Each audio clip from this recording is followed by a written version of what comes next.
Mynagappally Chithravilasam government LP സ്കൂളിൽ നിർമ്മിച്ച പ്ലാനറ്റോറിയത്തിന്റെ സമർപ്പണം നടത്തി. ശാസ്ത്ര സാങ്കേതിക വിദ്യയുടെ നേട്ടങ്ങൾ മനസ്സിലാക്കി പ്രയോജനപ്പെടുത്താൻ കുട്ടികളെ പ്രാപ്തരാക്കുകയാണ് ലക്ഷ്യം. ഗ്രാമപഞ്ചായത്തിന്റെ തനത് ഫണ്ട് വിനിയോഗിച്ചായിരുന്നു നിർമ്മാണം.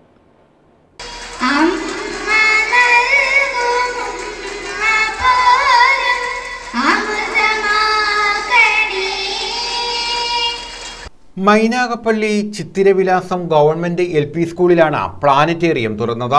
ഗ്രാമപഞ്ചായത്തിന്റെ നേതൃത്വത്തിൽ പൂർത്തീകരിച്ച പ്ലാനറ്റോറിയം പ്രപഞ്ച വിസ്മയങ്ങൾ കൺമുന്നിൽ കണ്ടും കേട്ടും മനസ്സിലാക്കാൻ സഹായിക്കുന്നതാണ്.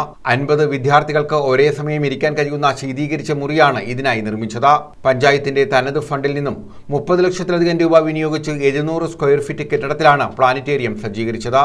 കൊല്ലം ജില്ലാ panchayat president doctor PK Gopan പ്ലാനറ്റോറിയത്തിന്റെ ഉദ്ഘാടനം നിർവഹിച്ചു.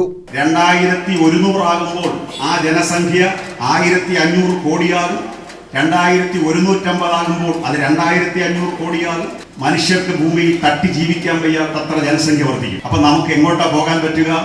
മറ്റു ഗോളങ്ങളിലേക്ക് പോകേണ്ടി വരും. അങ്ങനെ മറ്റു ഗോളങ്ങളിലേക്ക് പോകേണ്ടി വരുമ്പോൾ ആകാശ നിരീക്ഷണം വീണ്ടും പ്രസക്തമായിട്ട് വരും. നേരത്തെ നമ്മുടെ ധാരണ ലോകത്തിന്റെ കേന്ദ്രം എന്ന് പറഞ്ഞത് ഭൂമിയാണെന്നാണ്, പരന്നു കിടക്കുന്ന ഭൂമിയാണെന്നാണ്. അത് പിന്നീട് മാറി ഉരുണ്ട ഭൂമിയാണെന്ന് നമ്മൾ തിരിച്ചറിഞ്ഞു. പിന്നെ നമ്മുടെ ധാരണ ലോകത്തിന്റെ കേന്ദ്രം സൂര്യൻ ആണെന്നാണ്. പിന്നെ നമ്മൾ തിരിച്ചറിഞ്ഞു സൂര്യൻ എന്ന് പറഞ്ഞാൽ സൂര്യന്റെ ഗാലക്സിയിൽപ്പെട്ട 13,000 കോടി നക്ഷത്രങ്ങളിൽ ഒന്ന് മാത്രമാണ്.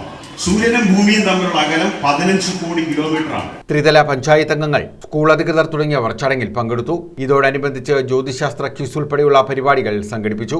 30 അടിയിലധികം ഉയരമുള്ള PSLV റോക്കറ്റിന്റെ മാതൃകയും ഇവിടെ സജ്ജീകരിച്ചിട്ടുണ്ട്. News bureau, Sasthamkotta.